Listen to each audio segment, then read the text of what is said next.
I played GhostFace in a Dead by Daylight tournament, except there was only one problem. I never play GhostFace, and I had 2 games to learn before I had to play against one of the best teams in the world. The match was going to be on Larry's, and typically when I used to play tournaments, I played the killers that didn't have to care too much about pallets, Hag, Twins, Nurse, and Spirit. So I had to figure out where to take chases, what my playstyle was going to be, and where I wanted to hold my 3-gen. Typically on Larry's, a strong close together gen setup spawns around the main room, so that was ticked off. The strongest pallets spawn in the larger rooms, so I had to avoid them at all costs. And thirdly, playstyle.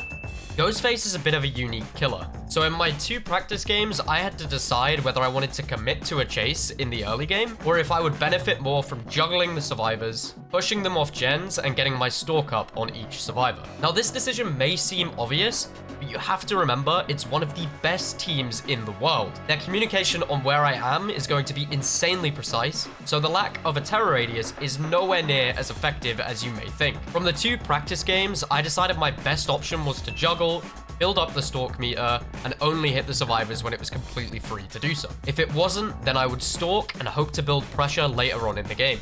With my game plan clear in my mind and my massive 2 games of practice on GhostFace, we went into the tournament. You may wonder why I went into a tournament so underprepared. That's because I had no intention of playing in it at all, until I got a DM from a team who needed a last-second replacement for their killer player, and I just said, sure. Now, straight off the start, I was pretty happy because the survivors I was practicing against were really stealthy in the early game, but these guys actually let me get off quite a bit of stalk just from not knowing that I was there. And Adam obviously played this really, really well, baited me into thinking that I could maybe get a stronger pallet out the way early and then just sprint burst straight out of there, giving me absolutely nothing. And I'm going right into my game plan of like, okay, let's find someone else. Let's get stalked, and that's exactly what we're doing. We see the ace, and we move on now to the Claudette. In the 2 games that I practiced against my team, this is a bit weird. They kind of overthink the mind game, so I thought if I just swung there, I might be able to catch her off guard, but credit to her, she knew what I was doing, and she got the pellets done off. And right now, my top priority is the Nancy, because she's near max stalk, and as I'm going into this room here, we hear the footsteps, we change targets straight away, and we actually managed to get that survivor to 40% on stalk. We move over to Nancy, and then we pop her, which means she can't reveal us when we're in Night Shroud, so now we're just existing with no terror radius. But of course, this is where I say the comms are going to come into play. One of the best teams in the world, they're going to come in and take the hit. One of the survivors that's not insta-down is going to come in and support the other survivor. So we take the opportunity to build up the stalk on the Claudette while she comes in for the hit, and we get her to 99 as well, which actually puts us in a pretty good position for this early in the game. And this is where I noticed the 3-gen that has spawned on the top side. I'm like, okay, straight away, get me over there. That's what I want to hold, especially when my corrupt is locking up the gens on the other side of the map. So I don't really need to worry on the other side of the map too much. And we continue to chase the Nancy while she is marked and insta-down, and she, really smart, takes us to the corner of the map where some strong loops do spawn on Larry's. The Adam as well there, giving me a completely free hit, so I was like, sure, I'll take it. He has to go away and do nothing, go and heal, whatever. Or he has to play it against a killer with no terror radius where he could potentially be unsafe in an indoor map like Larry's. I tried to pull off a little bit of a mind game on this pallet, but it's just a little bit too big of a loop to reliably pull off a mind game against a good survivor like this Nancy is. And we can quickly talk about the build here whilst we're in some downtime. I brought in Corrupt, Deadlock, Pain Res, and Noed. This was played in the Dead by Daylight Community Cup, so pretty much all perks are free. If we were in a tournament where reassurance wasn't allowed, this definitely wouldn't be my build for GhostFace. Since I wouldn't be able to secure those stages as reliably, I thought Pain Res would be a better idea because we're going to be spreading out hooks a lot more. And then Corrupt and Deadlock just to reliably slow the game down without me needing to do much at all. And Noed, obviously, all reliable to get an extra 3 stages in the end game if that's what it gets to. Now, the 2 add-ons I brought as well are Olsen's Wallet and Philly. Philly allows me to reveal the survivors 20% faster, which is a huge add-on, very useful and very commonly used in tournaments on GhostFace. And then Olsen's Wallet, if I ever get in a chase with a survivor, you will see in comp, because the gens go so quick, survivors don't hesitate to pre-drop pallets, so we can break them and get our Night Shroud back straight away. So you want to be spending as much time as possible either stalking survivors or going around trying to get free hits with no terror radius. And both of these add-ons allow us to do that really well. Also, in this tournament, it's important to note that we weren't allowed any add-ons over the rarity of green, so that's another reason why we decided on these two add-ons. And you might have noticed whilst I was explaining the builds there, I actually left my 3-gen and pushed out just because I noticed my corrupt was down and there wasn't too much action happening in my 3-gen, so I can't sit there and defend it when no one's even trying, right? Especially when we're not in the overcharged Call of Brine eruption meta anymore. Just sitting and defending 3-gens, if I don't get any value for that, it's not going to work amazingly for me. So we loop back around, we come back into our 3-gen, and here we have two survivors that have noticed that I'm not there, noticed that the 3-gen is strong on this side of the map. Obviously, they will know that the Larry's 3-gen on the top side is very, very strong, and they'll know that they need to get rid of it. So we come in and we see the ace, again, the ace, dropping the pallets like crazy. And this is very, very normal in competitive matches because it's a smart way to play. If your teammates are doing gens quickly, which they will be, your communication is efficient, why risk it? You don't need to risk getting hit through a pallet. You can just drop it. And we mark the ace. Ace obviously knowing that the stronger pallet loop, or just a pallet that you can loop, spawns near the exit gate and making good use out of it. Getting a loop round. We come into this chase. He fakes a pallet. We just carry on going round. We don't hesitate whatsoever. And we get our first down of the match. And it took us a while, but GhostFace is definitely a killer that you need to be patient on. And the tide of a match can swing in any second. And a pain res hook in our 3-gen is absolutely massive for us. And I wait out the deadlock timer because if you know how deadlock works, it blocks the most progress gen for 45 seconds and pain res will hit the most progress gen for 25%. So we wait for that gen to get unblocked, then we hook and we hit 25% off the most progress gen, which has just been blocked 45 seconds by deadlock. It's important to think about those little things in 20 play because they will end up giving you a big advantage in the grand scheme of things. And then back to more of the same. Obviously, they got a fast unhook. I'm not really surprised. Altruism tends to be even faster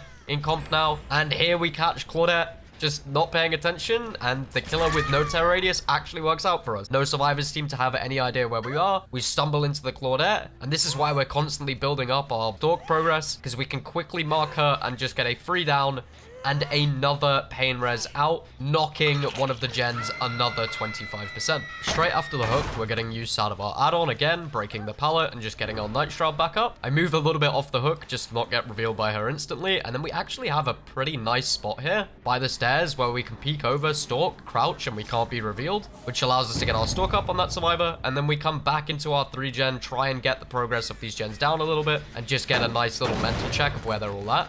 And the ace is just in a terrible area on this back gen. All he has is, well, not even the pallet, he's already used it. So we can 99 the ace, and if we ever stumble into him whilst our Night Shroud is up, he's just a one-tap. But we just need to carry on pushing the survivors off gens, pushing the Nancy off, and monitoring where they're all at. The Nancy as well, though, so close to being marked, so obviously I don't want to hit her, and she uses the life to get some nice distance on me, but constantly I'm trying to move just a little bit weird to try and throw the survivors off and cut the distance down.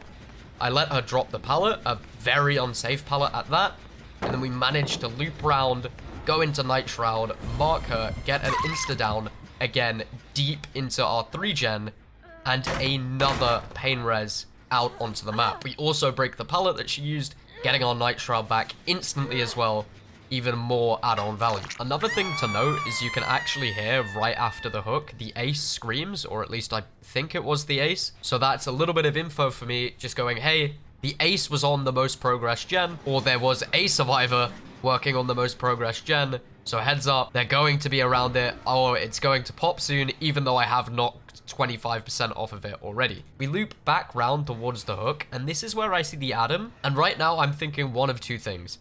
Either the Adam is the reassurance player, which is what I'm terrified of, because if he gets close to the hook, he could just stop the hook progress, and then that survivor could just hang there forever without me ever gaining another stage. Obviously, as well, the win condition of this tournament is how many stages can the killer get. So I'm constantly trying to put myself in a position where I could maybe stalk, mark the Adam, and down him before he gets it. But he waits so long to the point where I'm just like, okay, I've just got to come in tight here, see if anyone's coming from any other angle, and just make sure that she goes into stage 2, get myself another stage on the board for free, don't even have to put any effort into it. And still, I'm constantly checking the gens in the area, and this is like the bonus of having a nice hook like this in your 3-gen. And I still think in my head the Adam is the reassurance player. So I'm like, okay, the Adam's probably still on this lane, waiting for me to leave to dive in for save. We go back around and lean stalk him and mark him. So it is completely unsafe for him to get anywhere near that hook. And this is where I'm like, oh my god. Okay, I've got a really good 3-gen, and I can sacrifice this survivor on hook just by warding off the Adam. He can't come in near the hook anymore, so as long as if I'm here, he can't come. The only way the other 2 survivors get a save is if they can somehow get all the way across the map. Most likely they're doubling the gen on the other side of the map, and we get a kill with 1 gen left. Now, if this was the Call of Brian Eruption Overcharge meta, this is absolutely locked, done. I have won this game. But unfortunately, it is not. And you see the gen pop in the distance, which I'm pretty sure confirms my suspicions that they were doubling that gen. If not, I'm very, very confident they would have somehow tried to come in for a save there, even if it was just someone dying and getting a reassurance off. And then I'm like, okay, I've got my Night Shroud. Let's see if I can somehow catch the Adam off and get an insta-down. But obviously, he's playing very smart. He's camping that extremely safe pallet that I said I wanted to avoid at the start of the game. And the ace running down the middle lane, again, confirms my suspicions. He was up on the other side of the map, and I see that this gen is about 40%. So I'm thinking, if they both hop on this, it's about, what, 9 times 6, 54 seconds for a solo. About 28 seconds-ish, 27 seconds that I have to just go out, put some pressure, maybe get a free tag, and we find this Adam, who uses the sprint burst beautifully to get towards the other gate where the pallet is still up, the one that we tried to get out at the start of the game. And I'm getting deja vu, the Adam sprint bursted away from it before, so I hit him, he uses a pallet, and straight away I'm like, okay, if they somehow hop straight back on this gen, I've got enough time. I have about 27 seconds. No. These survivors amazingly well, and that's the one mistake. I overcommitted to the Adam.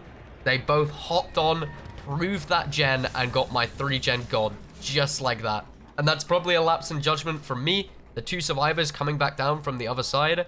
But we do reach out. I actually asked my team on Discord, because we had somebody watching the screen share, what my stages were looking like on the survivors. And they told me the only survivor I hadn't hooked was the Adam. So wanting to get as many stages in endgame as possible, we went straight for the Adam, and the Claudette just getting out and dropping the bags there. I respect it. And I'm like, okay, this Adam probably has Deli, but it's 3 stages. I have to go for it. So I bring him over to this Scourge hook. Not that it's going to change anything that it's Scourge or it isn't. Right next to this absolute god pallet that's still up as well. And I'm like, okay, well, if he's gonna Deli, I've got to try and block him on the other side. It is my only hope. Luckily, we wouldn't have to deal with DS or off the record if he does happen to have it, because it's endgame and it won't activate anymore. And just as I suspected, out comes the Deli. Again, probably confirms that the Adam was the reassurance player. He gets past me with some slick movement. But the 8 seconds is up. We hit him back down.